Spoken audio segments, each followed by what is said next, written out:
Hello friends, in this video I am going to discuss with you sympathomimetic agents or adrenergic drugs, the pharmacology of adrenergic drugs. These drugs belong to the system called autonomic nervous system. So as you know that autonomic nervous system, or simply called ANS, is divided into parasympathetic and sympathetic division.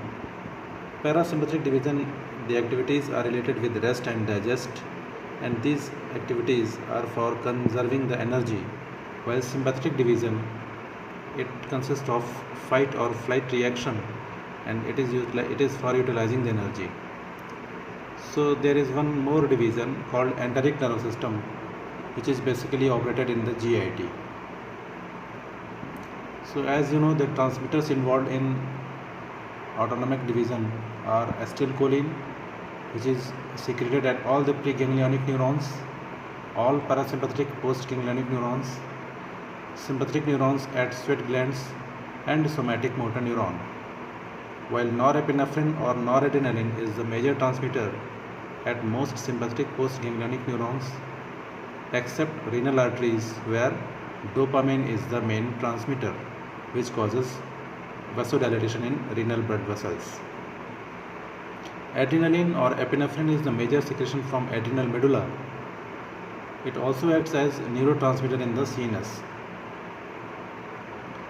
So you can see in this diagram that at all the ganglionic synapse or at the preganglionic neuron, the major transmitter is acetylcholine, while at the parasympathetic postganglionic neurons, the transmitter is acetylcholine, but in the sympathetic postganglionic neurons, the major transmitter is norepinephrine, while at renal vasculature, the transmitter involved is dopamine.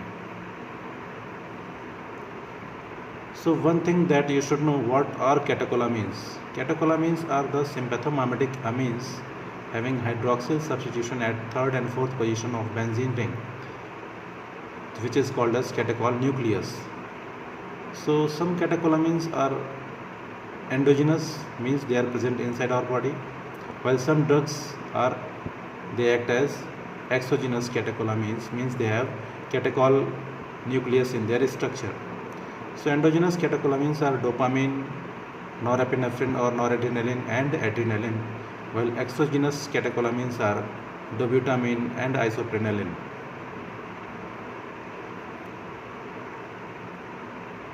So before I proceed to adrenergic drugs, we should know about what is adrenergic transmission or neurotransmission. So the steps involved in adrenergic transmission are synthesis of catecholamines, storage of catecholamines, release of catecholamines, reuptake and termination of action of catecholamines, and metabolism of catecholamines. So synthesis of catecholamines begin with tyrosine, which is amino acid, and hydroxylation of tyrosine by hydroxylase enzyme is the rate limiting step in the biosynthesis of catecholamines, and this synthesis is inhibited by methyl paratyrosine, which inhibits that enzyme that is called tyrosine hydroxylase. So you can see in this flow chart that tyrosine is hydroxylated to dopa. Dopa is then decarboxylated to dopamine, which is further converted to noradrenaline with the help of enzyme dopamine beta hydroxylase, and finally in the adrenal medulla, the noradrenaline is converted to adrenaline. So this is the flow chart or flow diagram showing the biosynthesis of catecholamines. So the steps are tyrosine to dopa, dopa to dopamine, dopamine to norepinephrine or noradrenaline, and finally adrenaline at adrenal medulla. So these catecholamines are then stored in the vesicles of adrenergic neurons, and some other substances like ATP and neuropeptide Y are also stored in the storage vesicles along with the primary transmitter norepinephrine. Release of catecholamines occur by the process of exocytosis, which is triggered with the influx of calcium ions, and some snare proteins such as SNAP25, syntaxin and synaptobravin they are responsible for release of the stored catecholamines. Then after release of these transmitters, there is a process called reuptake to occur, which is mainly responsible for the termination of action of released catecholamines in the neurotransmitter.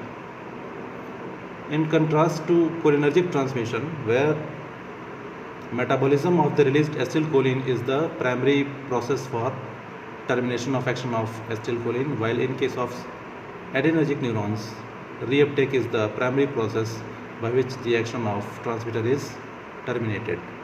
So you can see that in this diagram, the stored transmitters are released by the process of exocytosis. The first neuron is presynaptic neuron, while the second neuron is lower one is postsynaptic neuron. To make it more clear, you can see that calcium influx triggers the process of exocytosis, and norepinephrine along with ATP are released. This norepinephrine can act at receptors which may be situated in the presynaptic neuron as well as postsynaptic neurons. So as I told you that there is a process called uptake by which the action of released norepinephrine and other adrenergic transmitters is terminated. There are two types of uptakes, uptake 1 and uptake 2.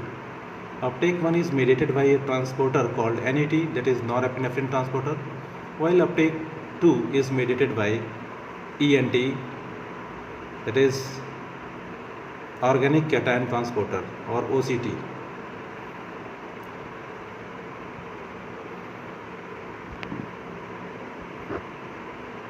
One important thing to discuss here is that in the storage vesicles there is one transporter called VMAT, that is vesicle monoamine transporter, which is inhibited by some drugs called reserpine. So reserpine is the catecholamine depleter because it inhibits VMAT and it causes depletion of stored catecholamines from the storage sites. While norepinephrine transporter, it mediates uptake 1 via the primary or presynaptic neuron.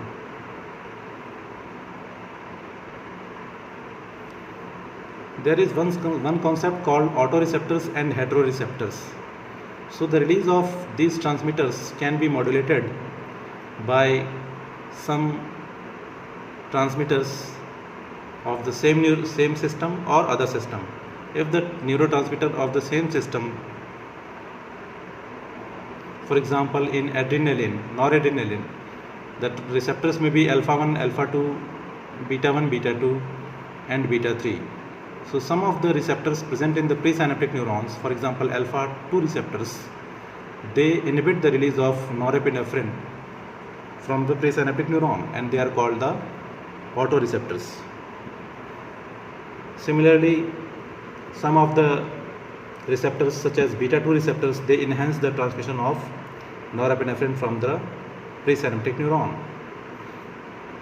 So these are autoreceptors for the same system, while some other receptors such as muscarinic receptors or histamine or dopamine receptors or nicotinic receptors, if they inhibit or enhance the release of transmitter from the primary neuron or presynaptic neuron, then those receptors are called heteroreceptors. So this concept is essential for understanding of the neurohumoral transmission or adrenergic neurotransmission. Some fraction of the released catecholamines from the neurons, they are metabolized, and the metabolism occurs via two enzymes called MAO and COMT. MAO is monoamine oxidase and COMT is catechol O-methyl transferase.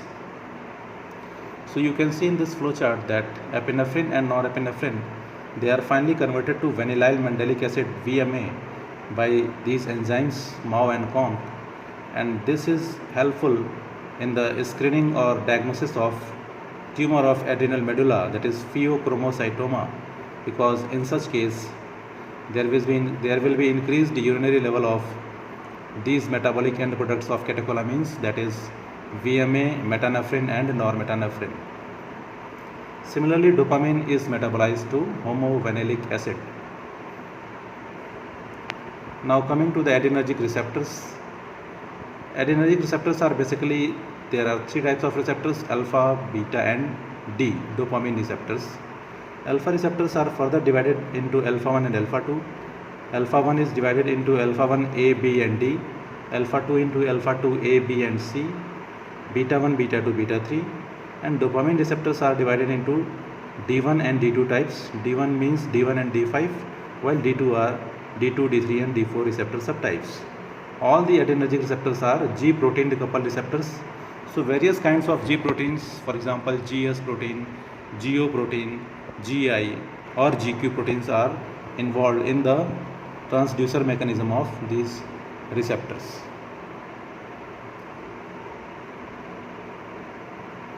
You can see that alpha 1 receptor, the G protein is GQ protein. So you must know the location and functions of these receptors.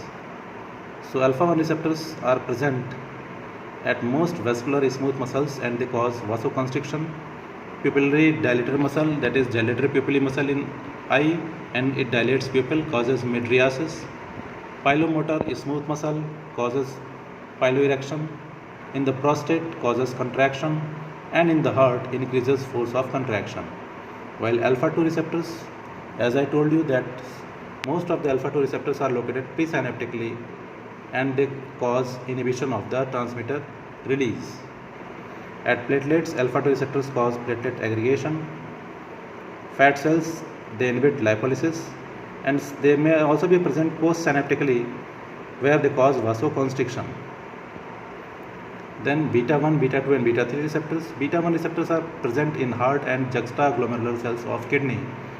In the heart, it causes increased force and rate of contraction, while in the juxtaglomerular cells, it causes release of renin. Beta 2 receptors, they are present in the smooth muscles of respiratory, uterine and vascular system, and they cause relaxation of these smooth muscles, for example bronchodilation or uterine relaxation or vasodilatation. In the skeletal muscle, they promote potassium uptake, and in the liver, they activate glycogenolysis. Beta 3 receptors are present in adipocytes or fat cells, and they activate lipolysis. Then D1 receptors, dopamine D1 type receptors, they are present at the smooth muscles and they cause renal blood vessels dilatation.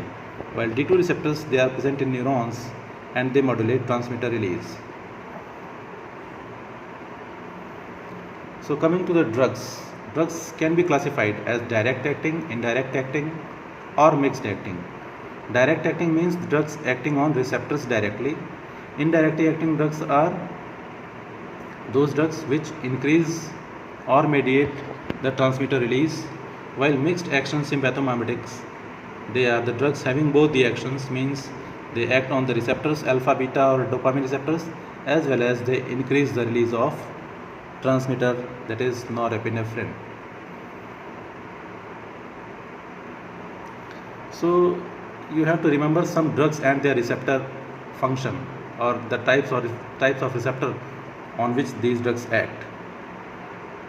For example, the direct acting drugs, alpha 1 agonist is phenylephrine, alpha 2 agonist is clonidine, beta 1 agonist is dobutamine, beta 2 agonist is terbutaline.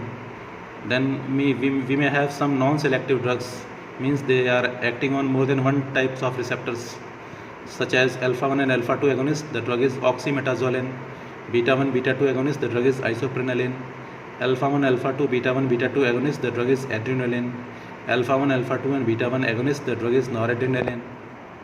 Similarly, we may have mixed action drugs, for example ephedrine, which is acting on the receptors alpha and beta, as well as it causes release of norepinephrine. Indirectly acting drugs among the sympathomimetics can be classified as releasing agents such as amphetamine and tyramine, uptake inhibitors such as cocaine, which inhibits NET, MAO inhibitors, that is salicylic, and COMT inhibitors, that is entacapone. So you have to remember the drugs and the receptor on which these act. I am repeating these slides because this is very important for your entrance examinations and for PG entrance. Adrenaline or epinephrine is acting on alpha 1, alpha 2, beta 1, beta 2, beta 3 receptors. Noradrenaline is acting on alpha 1, alpha 2 and beta 1, beta 3 with no beta 2 action. Isoprenaline is having beta 1, beta 2 and beta 3 agonist action. Dopamine is acting on dopamine D1, D2, beta 1 and alpha receptors. Dobutamine is basically beta 1 agonist with little alpha action. Phenordopam is acting on D1 agonist. Dopaxamine is acting as D1, D2 agonist and beta 2 agonist. Ephedrine, it is a mixed action sympathomimetic alpha beta receptors. Amphetamine, indirectly acting sympathomimetic alpha beta receptors. Oxymetazoline alpha 1, alpha 2, phenylephrine alpha 1, methoxamine alpha 1, clonidine alpha 2, apraclonidine alpha 2, salbutamol beta 2. So you should know what are the functions of these receptors or what responses are produced after the stimulation of these receptors. So in the eye, alpha 1 receptor stimulation causes mydriasis, that is active mydriasis due to contraction of dilator pupillae muscle. In the heart, beta 1 receptors, they increase heart rate, increase myocardial contractility, increase automaticity, increase conduction velocity, increase oxygen consumption and decrease the refractory period. In the arterioles and veins, alpha 1 and beta 2 receptors mediate vasoconstriction and vasodilatation respectively, while in the bronchial smooth muscles, they mediate bronchodilation. In the uterus, pregnant uterus, alpha 1 receptor mediate contraction, while at the term, the beta 2 receptor mediate relaxation. In intestinal smooth muscles, both alpha beta receptors mediate relaxation, and this is in contrast to the other actions at the other sites of the body, where at most of the sites alpha receptors mediate contraction, but in the GIT they mediate relaxation. In the urinary bladder, sphincter and trigone, alpha receptor mediate contraction, detrusor, beta 2 receptors mediate relaxation, and in the kidney, juxtaglomerular cells, alpha 1 receptors mediate inhibition of renin release, while beta 1 stimulate the renin release. Insulin secretion is inhibited by alpha 2 receptors while augmented by beta 2 receptors. In the liver, both alpha and beta 2 receptors mediate glycogenolysis. In the adipose tissue, beta 3 receptors mediate lipolysis, while at the skeletal muscles, beta 2 receptors, they cause increased contractility, tremors, glycogenolysis and potassium uptake, leading to hypokalemia. At the vas deferens, the alpha receptors mediate contraction, and this is responsible for ejaculation. You have to remember one thing, that in the sexual function, erection is mediated by muscarinic system, while ejaculation is mediated by adrenergic system. In the skin, alpha 1 receptors mediate sweating and contraction of pilomotor muscle. Now coming to the pharmacology of these drugs, one by one. First, adrenaline. This is also known as epinephrine. It is the principal catecholamine from the adrenal medulla, and it is acting on alpha 1, alpha 2, beta 1, beta 2 and beta 3 receptors. But you have to remember that at low doses, beta action predominate over the alpha action. Alpha effect are stronger at higher doses. So when administered by subcutaneous injection or slow IV infusion, adrenaline increases systolic blood pressure due to alpha 1 and beta 1 action, and decreases diastolic blood pressure due to beta 2 action. The ultimate result is slight increase in mean blood pressure. Mean blood pressure is equal to diastolic blood pressure plus 1/3 of pulse pressure. When administered by rapid IV injections in experimental models or in animal experiments, it causes increase of both systolic and diastolic blood pressure, and mean blood pressure also rises. But after some times, when the concentration of adrenaline falls in the plasma due to metabolism or uptake, there is slight decrease in mean blood pressure due to beta 2 effect, and this is called biphasic response of adrenaline. At low doses, it mainly causes decrease in the diastolic blood pressure, so this response is mediated by beta 2 receptors. So you have to remember that at high concentration, adrenaline acts on alpha receptors, but on moderate concentration it acts on both alpha 1 and beta 1 receptors, but at low concentration it mainly acts on beta 2 receptors. Then one important thing is that it is called vasomotor reversal of Dale, and Sir Dale demonstrated this effect in dog blood pressure experiment. When he injected adrenaline, a biphasic response was characteristically seen, but after alpha blocker, this biphasic response was converted to a depressor response because of blockade of alpha receptors. Only beta 2 effect was seen, and this is called vasomotor reversal of Dale. Then noradrenaline is having no beta 2 or very less beta 2 action. It is having both only alpha 1, alpha 2 and beta 1 action. So it causes increase in both systolic and diastolic blood pressure. Biphasic response is not seen. Similarly, Dale's reversal is also not seen, and injection of noradrenaline is associated with rise of systolic blood pressure, diastolic blood pressure, but reflex bradycardia due to compensatory increase in the vagal discharge. Now, cardiovascular actions of isoprenaline, it is acting as beta agonist with very less or negligible alpha action. So there is increase in systolic blood pressure, but there is great reduction in the diastolic blood pressure. Mean blood pressure is reduced and there is tachycardia. So you can observe these findings in this diagram.